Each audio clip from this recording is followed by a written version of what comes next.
savoir dire Amen à sa parole, accepter la parole comme elle est, tout simplement. Mais 3 Jean combien? 3 Jean 1, 2. Pour ne pas avoir de problème. Pour ne pas avoir de problème. Simplement. Comme la parole dit, ce qu'elle dit. Il faut s'arrêter à ça. Le problème de beaucoup de nos frères et sœurs en général, c'est que nous voulons raisonner sur la parole. Nous voulons raisonner. Et comme nous raisonnons, ben, du coup, nous avons des problèmes. Donc, dans 3 Jean 1, 2, il dit quoi? Bien-aimé, je souhaite que tu prospères à tous égards, comme prospère l'état de ton âme.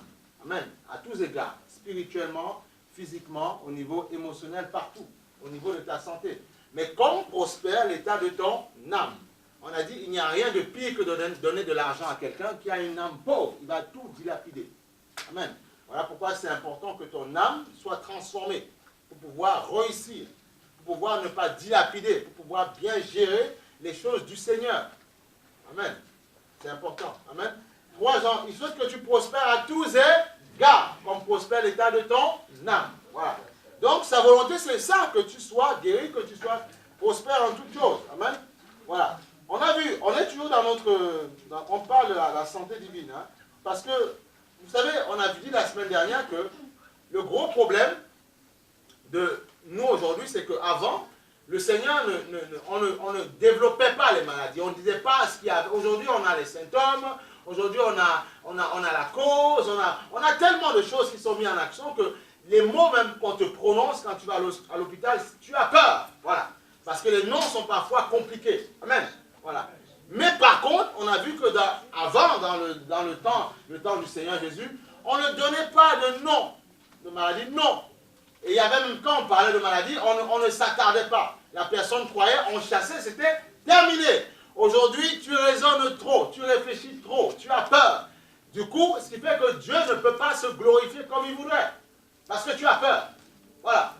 Le nombre de paralytiques que le Seigneur a guéris, et même que Dieu continue à faire. Le nombre de choses que Dieu fait. Mais il attend à ce que toi, tu crois. Amen. Que tu crois. Amen. Voilà. Il attend à ce que tu crois. Il attend à ce que tu crois. Il attend à ce que tu crois. Il attend à ce que tu crois. On va aller sur Marc 5, 9 pour comprendre que, parce que beaucoup veulent trouver des raisons parfois médicales et tout ça. C'est bien, il n'y a pas de problème avec ça. Mais dis-toi que les hommes qui t'auscultent, avec tout le respect, comme je dis la semaine dernière, que j'ai pour le corps médical, les gens qui t'auscultent, ce sont des hommes. J'essaye de vouloir te transmettre ce en quoi j'ai cru, comment j'ai reçu l'évangile. Après, tu en fais ce que tu veux. Voilà. Mais dans le siècle où on est, dans le monde développé, où il y a tellement de technologies, tellement de choses aujourd'hui, où on peut opérer les gens à distance au travers des États-Unis, mais on voit que ça ne marche pas toujours puisque les gens meurent. Nous sommes là, l'Église a son rôle, c'est de prêcher la foi, pour dire aux gens que ça marche là où on te condamnera. Amen. Voilà. Donc on va aller sur Marc 5, 9. On doit prêcher ça, on ne peut pas, on n'a pas le choix. En tant que pasteur, mon rôle, c'est de te mener quelque part, te mener à comprendre que les réalités spirituelles existent. Il y en a beaucoup qui acceptent Jésus comme Seigneur et Sauveur, mais charnellement, religieusement. Mais au niveau de la puissance, au niveau de la gloire, ils ne l'acceptent pas. Amen. La gloire de Dieu, ce n'est pas seulement de voir un ange, de voir des visions. La gloire de Dieu, c'est de voir aussi la paix de Dieu dans ta maison. La paix de Dieu, ça c'est la gloire de Dieu. Nous nous sommes plus portés dans les manifestations. Ce qui fait que, même quand il y a des gens, c'est pas grave. À la maison, ça ne va pas. C'est la galère, c'est compliqué, c'est broke-down. Mais c'est pas grave, je sers quand même Dieu. Mais où est le témoignage? Il n'y en a pas, où est le témoignage? Et c'est ce qui fait qu'aujourd'hui, l'Église du Seigneur, on nous applique tout ce genre de scandale. Parce qu'il y a des gens qui ont voulu se lever sans d'abord régler 2, 3 petites choses. Donc du coup, ils se lèvent, 5 années après, le diable les accuse. Et il les descend, il les désigne. Et c'est ce qui arrive malheureusement à pas mal de personnes. Le diable te laisse aller, allez-y. Mais il sait bien que 2, 3 années après, il va trouver une faille dans ta vie. Et c'est même pas que, en fait, ça va tellement te faire mal quand ça va sortir, que tu vas dire, Seigneur, non, j'abandonne. Je laisse tomber, c'est trop dur. Pourquoi Dieu va dire, non, je ne t'avais pas appelé, c'est toi qui t'es planté. Donc, il faut faire attention. Amen. Voilà, il y a un temps du Seigneur pour chaque chose.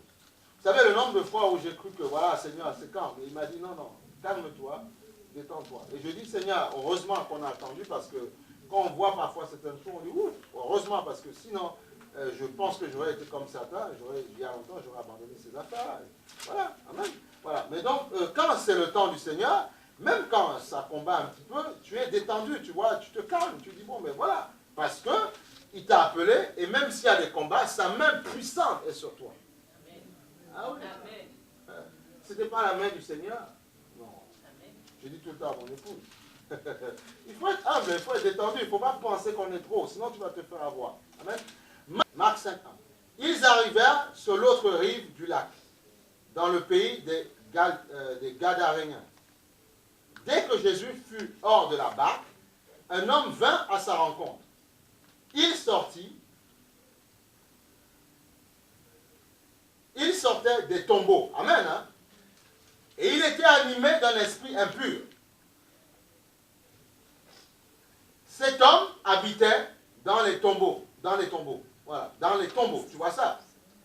Et personne ne pouvait plus l'attacher. Même avec une chaîne. En effet, souvent, on l'avait attaché avec des fers aux pieds et des chaînes. Mais il avait cassé les chaînes. Frère, il a cassé les chaînes. Vous vous rendez compte? La force, vous savez, les démons, c'est une réalité, ils ont cette force-là en eux. Parfois, il y a des gens qui agissent de manière, vous ne comprenez pas, ils cassent tout. Mais c'est parce que c'est des êtres qui sont en eux, qui créent des problèmes. C'est ça l'évangile. L'évangile, ce n'est pas juste dire Alléluia. Il y a des réalités spirituelles que beaucoup refusent d'accepter. Et après, ils se font cogner, tabasser, ils ne comprennent pas. Vous voulez que quoi? Que Dieu vous ouvre les yeux à chaque seconde? Mais vous allez faire des accidents de partout, vous allez devenir fou. C'est le diable qui ouvre les yeux aux gens tous les 4 secondes. Je connaissais une dame, elle pratiquait, elle était d'origine martiniquaise, elle pratiquait tout ça, qu'on a connu. Et elle avait travaillé dans une banque, elle avait BTS et tout, elle travaillait, tout ça, bien. Garde tout ce que tu veux. Mais la nuit, elle se faisait cogner, boxer, taper. On était à la voir, elle nous dit, mais s'il y a quelqu'un qui a plus peur de la mort que quelqu'un, c'est moi. Et elle se faisait cogner. Et elle devenait pratiquement folle. Vous voyez, les démons, ils veulent t'embrouiller, te perturber, te montrer des visions tous les 4 jours. Tu vas devenir fou. C'est pour ça qu'il y en a certains, parfois, ils pètent des câbles, voilà. À cause des choses qu'ils sont allés chercher. Il faut faire attention avec ces choses-là. Donc, il nous dit plus bas, il dit tu vois, il était sans cesse, nuit et jour, dans les tombeaux et sur les montagnes. Il criait et se blessait lui-même. Amen. Il y a des gens, parfois, vous les voyez, ils se scarifient eux-mêmes. Ils se blessent eux-mêmes. Vous croyez que c'est eux-mêmes qui le font? C'est marqué. Lisez la Bible, comprenez ce que la Bible dit et arrêtez de raisonner. Arrêtez de raisonner. Tu vois, c'est ça la scarification. Tu vois, il dit, tu vois, il avait cassé les chaînes, voilà, il se scarifiait, voilà. Et plus bas, la Bible nous dit, personne n'arrivait quoi, de le maîtriser. N'avait la force, personne de le maîtriser. J'ai connu parfois des assemblées, on a prié pour si on attrapait les gars. Parce que les gars, ils cassaient tout. Le gars, il nous avait cassé toutes les chaises. Tellement la force, les démons étaient en lui. On était obligé de le tenir et prendre l'autorité sèchement sur lui. Au bout d'un moment, c'est fatigué. Voilà pourquoi, quand on veut se lever pour le ministère, attends d'être revêtu. Sinon, les démons vont te corriger. Regarde plus bas, qu'est-ce qu'il dit? Il dit plus loin, il criait et se blessait lui-même avec des pierres. Il vit Jésus de loin, accourut, se prosterna devant lui et s'écria d'une voix forte. Que me veux-tu, Jésus, fils du Dieu très haut? Je t'en supplie, au nom de Dieu, ne me tourmente pas. Vous voyez, il faut comprendre que quand l'Esprit de Dieu est quelque part, les démons s'agitent, c'est normal. Amen ou pas amen? Amen. Non, ils s'agitent, c'est normal. Parce qu'il y a une activité spirituelle. Il y a un combat entre les anges et les démons. Donc il y a une guerre. Et c'est normal qu'ils s'agitent. C'est tout à fait normal. Voilà. Amen. C'est la réalité spirituelle. C'est comme ça que ça se passe. Tu vois? Ils s'agitaient avec Jésus. Ils vont s'agiter avec toi aussi. Voilà. Ben oui. Regarde. Et plus bas, il dit. Et il vit de loin. Tu vois. Il était sans cesse nuit et jour dans la montagne. Plus bas, on a dit. fils de Dieu, voilà, je t'en supplie au nom de Dieu, ne me tourmente pas. En effet, Jésus lui disait, sors de cet homme, esprit impur. Comme quoi la possession, c'est une réalité. Il lui demanda, quel est ton nom? Amen. Il demande, quel est ton nom? Ça peut arriver qu'on interroge, oui, les esprits pour savoir celui qui travaille. Quel est l'homme fort dans un corps? Il dit, mon nom est Légion. Pourquoi il prend le nom de Légion? Parce que dans l'armée romaine, on appelait ce qu'on appelait les légions. Et comme il est venu au temps où Rome avait annexé la Judée, voilà pourquoi Dieu a pris l'exemple de son temps. On aurait pu dire aujourd'hui un contingent blindé, par exemple. Voilà, légion. Et une légion, c'était 5000 à 4000 personnes. Voilà. Si tu ne me crois pas, va regarder les Astérix, Obélix ou comprendre. Voilà. Bon, c'est juste pour imaginer. Il faut comprendre. Parce qu'on essaie de faire comprendre les choses. Amen. Mon nom est Légion. Car nous sommes nombreux. Et quand tu fais l'histoire, on te dit que l'histoire, une légion, c'est 5000 à 4000. Donc il avait 5000 à 4000 démons dans son corps. Comment c'est possible? C'est possible. Parce que les esprits sont comme des vents. Ils n'ont ni chair ni os. Donc ils peuvent rentrer là, là, là. Ils peuvent s'insérer. Et comme ils sont tellement ordonnés, il y en a un qui dit aujourd'hui, on va faire un petit peu d'impudicité. Aujourd'hui, un petit peu d'alcool. Aujourd'hui, un peu de cigare. Chacun a son rôle et chacun fonctionne en fonction de son rôle. Voilà. C'est comme ça que ça marche, cette histoire. Ils sont très ordonnés. Il y en a un, c'est suicide. Il y en a un, c'est comme ça que ça se passe. Bien aimé, c'est pas un jeu. On ne joue pas. Vous croyez que ça, on croyait qu'on s'amuse. Ils sont très ordonnés. Aujourd'hui, c'est moi. Demain, c'est toi. Demain, c'est toi. Et il y a toujours un homme fort. Parfois, le Seigneur nous dit, veillez sur la colère. Ça peut être la colère, peut être l'homme fort. Et qui attire les autres. Nous sommes dans les actes de Jésus. On n'a pas eu la maladie. On est toujours dedans. Mais c'est pour vous montrer à qui vous croyez. Pour ne pas avoir peur quand Dieu vous demande de prier avec force, avec puissance. Amen. Donc, il nous dit plus bas, il demanda quel est ton nom? Mon nom est Légion, car nous sommes nombreux, répondit-il. Et il le suppliait avec insistance de ne pas les envoyer hors du pays. Donc, ça veut dire que même Légion, même autorité, il supplie Jésus. Comprenez en qui vous croyez. C'est pour donner la foi. Tous, quand vous parlez de Mami Wata, de tous ces machins, ces esprits-là, certains appellent ça chouignan, d'autres appellent ça femme de nuit, je ne sais pas, peu importe les pays. Ici, on appelle ça, j'ai oublié le nom, voilà, ici, ils le disent aussi, voilà. Il y a un nom, il y a tout, partout, il y a déjà ce nom-là. Tu vois, il dit, il le suppliait, il supplie Jésus, avec insistance de ne pas les envoyer hors du pays. Parce qu'ils veulent régner dans le pays. Il y a aussi ce qu'on appelle les esprits territoriaux. Voilà. Dans chaque territoire. Les démons, le diable, ils sont très organisés. Donc, si vous n'êtes pas organisé, ils vont vous corriger. Est-ce que les chrétiens ne comprennent pas? C'est pour ça que même dans les églises, ils ne comprennent pas qu'il faut un minimum d'ordre. Et quand il n'y a pas d'ordre, les démons mettent le désordre.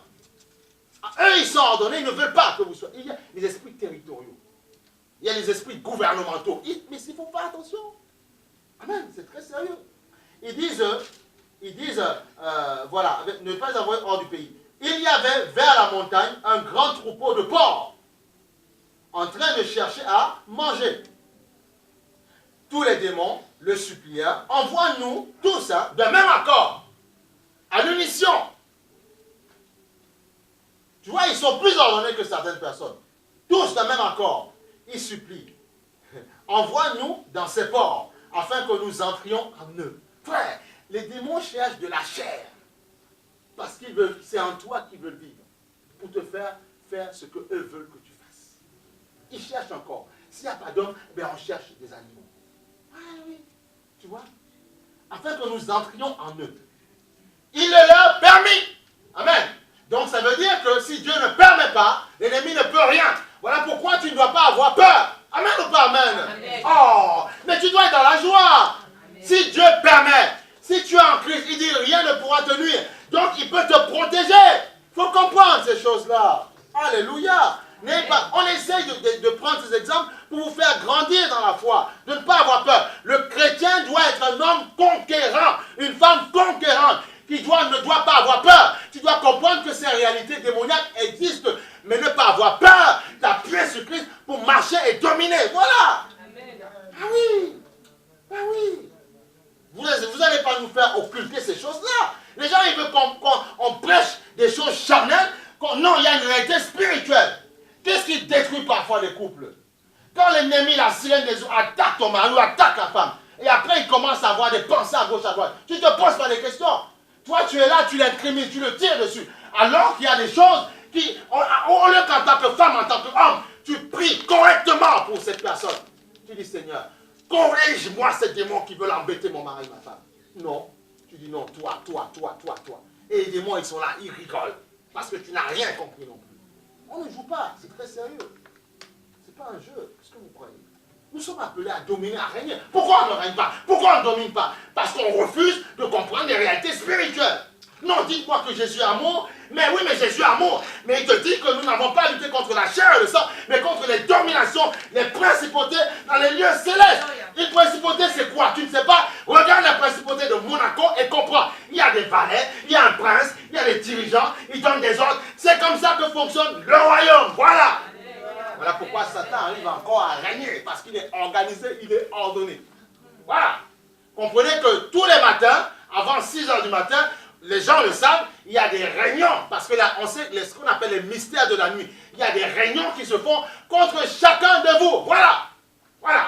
C'est comme ça. Soit énerve son patron pour qu'il se fasse virer. Vous savez, si Dieu n'était pas là, il y a longtemps, toi et moi, on ne travaillerait plus. Donc, bénis Dieu, rends grâce à Dieu quand tu as un boulot. Même si tu as 500 000 euros, rends grâce à Dieu. Rends grâce à Dieu. Rends grâce parce que c'est lui qui permet ces choses-là. Voilà. Le diable voudrait que toutes les églises soient fermées. Qu'il n'y ait pas d'offrande, il n'y ait rien, pas d'argent, rien, on ferme tout. Mais comment on fait? Mais on sait que, voilà, il le sait. Donc s'il peut tous nous mettre au chômage, il le fera. Voilà. Voilà pourquoi quand il attaque parfois les gens du monde, tu n'as pas encore compris, c'est pour mieux t'attaquer. Parce que c'est toi le sel de la terre. Il sait que s'il attaque la racine, c'est fini. Donc il les attaque eux pour t'attaquer toi. Parce qu'il sait que tu vas aussi au travail. Voilà.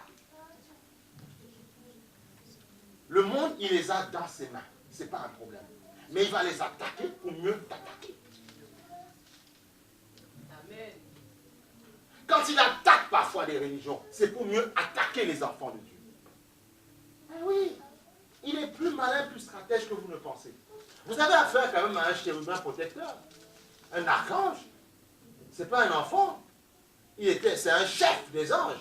Ce n'est pas un petit. Il n'est pas n'importe qui. Ah oui, attention. Amen. Regarde, il dit, tu vois, il dit, envoie-nous dans ces ports afin que nous entrions en eux. Il demande la permission. Ils ne peuvent pas faire d'eux-mêmes. Il demande, s'il vous plaît, maître, massa, rabbi, master, aide-nous, envoie-nous là-bas. Papa, envoie-nous là-bas. Yaya, envoie-nous là-bas. Ben oui. Oh, regarde. Et qu'est-ce qu'il dit plus bas? Il dit, il leur permis. Aussitôt, les esprits sortirent. Tu vois, ils courent et ils vont plonger dans les ports. Ouais. Oh, écoute plus bas. Il y avait environ 2000 ports. Et ils étaient plus nombreux que les ports. Mais ils se sont répartis pour entrer dans les ports, dans les cochons. Ben oui. Et ils les noyaient dans le lac. Ben oui, ils sont devenus fous. Ils ont sauté dans la falaise. Ils sont noyés. Ben oui. Regarde, les gardiens du troupeau s'enfuirent. Ils allaient le raconter dans la ville et dans les campagnes. Les gens allaient voir ce qui était arrivé. Ils vinrent vers Jésus et virent le démoniaque. Hein? Parce que quand vous voyez les gens un peu vous dire oui, ils sont fous, ils sont zozos, ils ont des problèmes, il faut les purger de médicaments. Vous n'avez pas compris qu'il y a des réalités spirituelles. Il y a des réalités. Oui, béni soit le Seigneur, 2-3 cachets, pas de problème. Mais attention, chrétiens, comprenez qu'il y a des réalités spirituelles. Comprenez ces choses-là. On casse les chaînes de soi-même alors. Attention. Voilà. Et il dit, il vint vers Jésus et vit le démoniaque. Voilà celui qui avait la légion de démons. Et voilà celui qui avait la légion de démons. Assis, tu vois, celui qui avait eu la légion de démons. Assis, habillé, dans son bon quoi? Voilà. Dans son bon sens. Donc arrête de me dire que tout est de manière médicale. Comprends que les réalités spirituelles qui rendent les gens fous. Si on les chasse, et si le coopère, tout est bon. Il revient dans son bon sens. Voilà pourquoi on comprend ces choses-là. Oui. Mais si toi, tu as une chrétienté religieuse, tu ne comprends rien. Et toi-même, tu vas dire, non, le diable n'existe pas, les démons n'existent pas. C'est quoi cette affaire? Regarde. Et plus bas, il dit, regarde, plus bas, voilà. et fut saisi de frayeur. On dit, mais comment un fou, il raisonne bien. C'est comme si demain, quelqu'un qui a eu des moments de démence, demain, il revient à son bon sens, il s'en sort, il réussit dans la vie, il devient patron d'entreprise. Toi, tu vas le critiquer en disant, non, tu étais un fou, tu as eu des réactions bizarres quelque part. Non, il était dans son mauvais sens. On a chassé les démons. Et aujourd'hui, il est même ton patron. Et toi, pour le descendre, tu vas dire, non, tu étais fou. Non, il est dans son bon sens, et il te dirige. Voilà. C'est comme ça la vie. Il y a toujours un espoir en Jésus-Christ. Voilà. Je sais ce que Dieu est capable de faire. Voilà. C'est pour ça qu'on... Non, bien aimé, on n'a pas peur. Oh, mais si on avait peur, il y a longtemps, on allait arrêter ces affaires. Il y a longtemps. Non. C'est pour ça que non, il ne faut pas envier ma place. Ne l'envie pas. Non. Laisse Dieu te former. Il ne faut pas l'envier. Non, n'envie surtout pas ça. Elle n'est même pas enviable. Il faut laisser Dieu te former parce que tu vas rencontrer des choses que parfois tu ne vas pas comprendre. Voilà. Et plus bas, il te dit quoi le Seigneur? Il te dit, ceux qui avaient été témoins de la scène leur racontèrent ce qui était arrivé aux démoniaques et aux porcs. Alors, ils se mirent à supplier Jésus, non, quitte le territoire. Arrête, parce que si tu t'amuses à chasser tous les démons, tu vas tuer nos troupeaux, nos vaches, nos chèvres. Va-t'en. Tu vois, il y a des gens, parfois, ils refusent la bénédiction. Non, tu vas nous appauvrir. Pars. Voilà. On ne veut pas de toi. Voilà, tu vois. Va-t'en. Oui. Et comme il montait dans la barque, celui qui avait été démoniaque le suppliait, tu vois, et demandait de l'accompagner. Amen.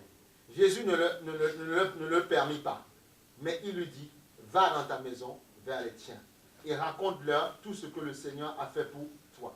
Comme il eut pitié de toi. Amen. Et il s'en alla et se mit à faire quoi? Le fou, d'après toi, a proclamé dans la décapole tout ce que Jésus avait fait pour lui, et tous étaient dans quoi? L'étonnement. Il y a de l'espoir. Donc arrêtez. Vous n'y arriverez pas avec moi. Les réalités spirituelles, je les connais. Voilà. Il y a des fous qui ont été changés complètement. Il y a des qui ont été changés complètement. Amen. Ce sont les réalités spirituelles.